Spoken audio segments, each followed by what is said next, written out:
Good day, everyone.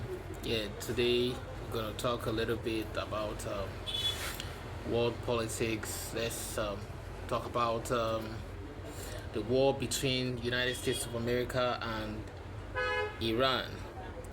For this past few weeks, you guys must have been hearing about the war. So much bombing, gun battles.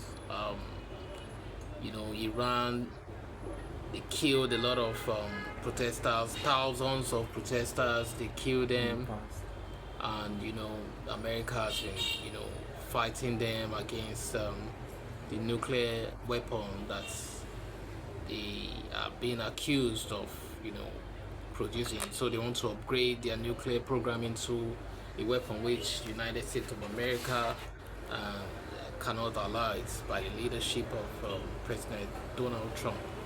So the war has been going on for a long time, and Iran has bombed a lot of U.S. bases around the Middle East. They have escalated a whole lot. There've been a lot of drone strikes. There've been a lot of killings. And America has bombed a lot of bridges, and they have assaulted a whole lot. So the war has really gone, AY, and Iran strategically blocked the Strait of Hormuz, blocking ships from carrying goods, crude oil, petroleum products. They block them. They don't give them passage. They don't give them chance to go through, and they have shot at a lot of ships and brought some ships down.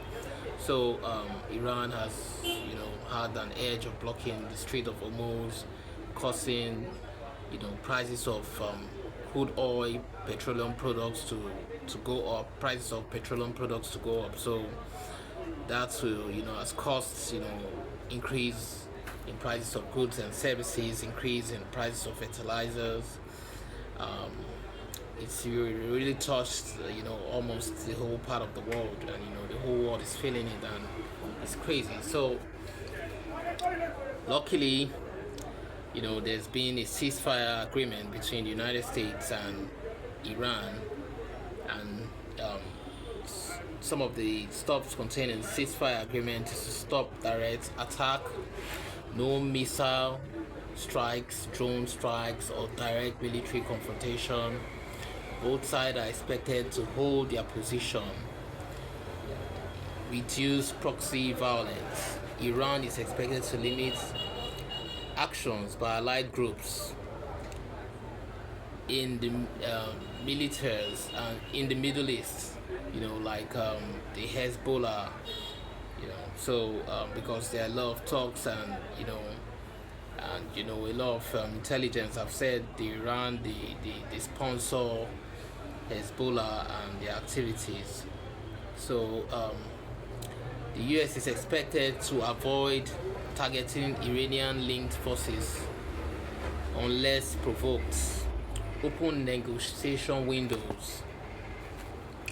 Focus areas include Iran nuclear program, sanction on Iran, regional security issues, no major troop escalation. The US is to avoid sending large new troops to Iran and region around it. Iran to avoid large-scale mobilization.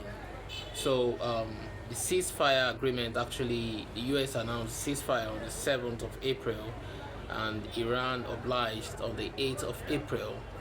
So the ceasefire is expected to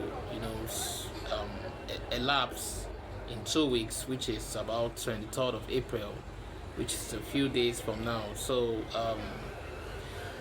a lot of talks have come out and said the ceasefire agreement could extend, but if it's not being extended, could the war continue?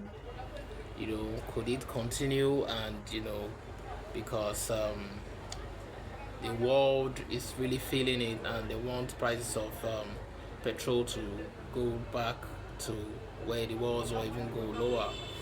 So let me know, what are your thoughts? Do you think Iran has the right to put a toll on the Strait of Hormuz?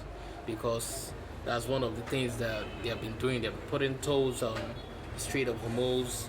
You know, it's like they're claiming the Strait of Hormuz to be owned by them. The Prime Minister of Singapore has said the Strait of Singapore, they don't have the right to put toll on it, you know, which is being backed by the UN law. It's been signed. You know, they are not meant to put a toll on any streets. So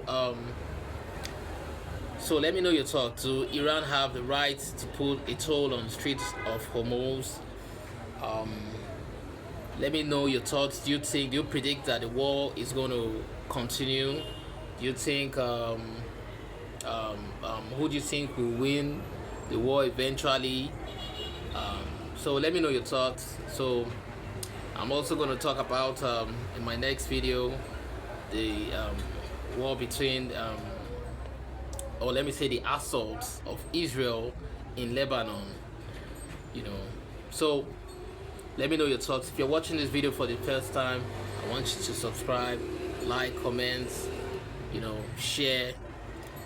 All right, stay sharp.